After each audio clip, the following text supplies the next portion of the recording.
ஃபார்முலேஷன்லேயே வந்துட்டு யார் வந்து பாலிசியை வந்து வெளியிடுவாங்க அப்படின்னு சொல்லியிருப்பாங்க. அந்த பாயிண்ட் நான் சொல்லாமல் விட்டுட்டேன். கேபினட்டோ இல்லை ஸ்பெசிஃபிக் மினிஸ்ட்ரியோ தான் இந்த பாலிசியை வந்துட்டு ரிலீஸ் பண்ணுவாங்க. எக்ஸாம்பிளுக்கு இங்கே கஸ்தூரி ரங்கன் கமிட்டி வந்து சஜஸ்ட் பண்ணி தான் எஜுகேஷன் மினிஸ்ட்ரி வந்து நேஷனல் எஜுகேஷன் பாலிசி 2020 வந்து கொண்டு வந்தாங்க. இதை வந்து நம்ம இன்ன வரை அக்செப்ட் பண்ணல. அடுத்து வந்து இம்ப்ளிமெண்டேஷன் அந்த பாலிசி டாக்குமெண்ட் எப்படி மக்கள்கிட்ட போய் சேர்க்கிறது, இது தான் செகண்ட் ஸ்டேஜ். லாவை உருவாக்குறதா இருக்கலாம், ரூல்ஸ் கிரியேட் பண்ணுறது, கைட்லைன்ஸ் கிரியேட் பண்ணுறது, ரெகுலேஷன்ஸ் கிரியேட் பண்ணுறதா இருக்கலாம், இல்லை அதுக்கான ஏற்ற மாதிரியான திட்டங்களை உருவாக்குறதா இருக்கலாம், இல்லை டிஃப்ரெண்ட் கைண்ட் ஆஃப் இன்ஸ்டிடியூஷன்ஸ் அதுக்குன்னு நிர்வாகங்கள் புதுசாக கிரியேட் பண்ணுறதா இருக்கலாம். இதெல்லாம் வந்து மக்கள்கிட்ட கொண்டு போய் சேர்க்கறதுக்கான ஒரு விதமான வழிகள்.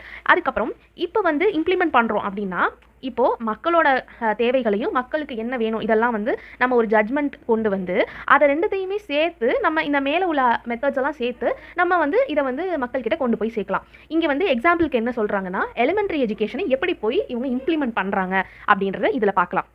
இப்போ வந்து இந்த எலிமெண்ட்ரி ஸ்கூல் இதை வந்து இம்ப்ளிமெண்ட் பண்ணணும் அப்படின்னு சொல்லிட்டு முதல்ல வந்து லா தான் கிரியேட் பண்ணாங்க.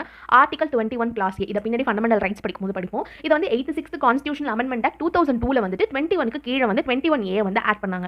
அப்புறம் புதுசாக ஒரு லாவே கொண்டு வந்தாங்க, ரைட் டு எஜுகேஷன் ஆக்ட்னு சொல்லிட்டு 2009. அடுத்து வந்து ரூல்ஸும் கொண்டு வந்தாங்க. எஜுகேஷன் மினிஸ்ட்ரி வந்துட்டு ரைட் டு எஜுகேஷனுக்கு ரூல்ஸ்லாம் இந்த மாதிரி 5th வரையும் ட்ராப் அவுட் ஆகக்கூடாது, இந்த மாதிரி ரூல்ஸ் இருக்குது.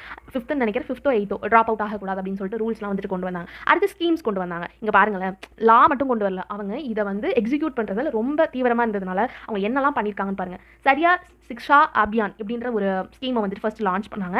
இது வந்து இப்போ வந்து லார்ஜர் பார்ட்டாக இருக்கிற சம்கரா சிக்ஷா அபியானோட பார்ட். இது என்னன்னா எலிமெண்ட்ரி ஸ்கூல் வந்து இம்பார்ட்டன்ட் அப்படின்னு சொல்கிற ஸ்கீம் தான். இந்த சம்கரா சிக்ஷா அபியான் வந்து என்னன்னா ப்ரீ ஸ்கூல்லேருந்து 12th வரையும் ஸ்கூல் எஜுகேஷன் வந்து நம்ம இம்ப்ரூவ் பண்ணுங்கிறது இதுக்குள்ள தான் இந்த ஸ்கீம் இருக்குது. அடுத்து வந்து institution national commission for the protection of children rights இது வந்து உருவாக்கப்பட்டுச்சு. எதுக்கு கீழேனா protection of child rights act 2005 கீழே இது உருவாக்கப்பட்டுச்சு.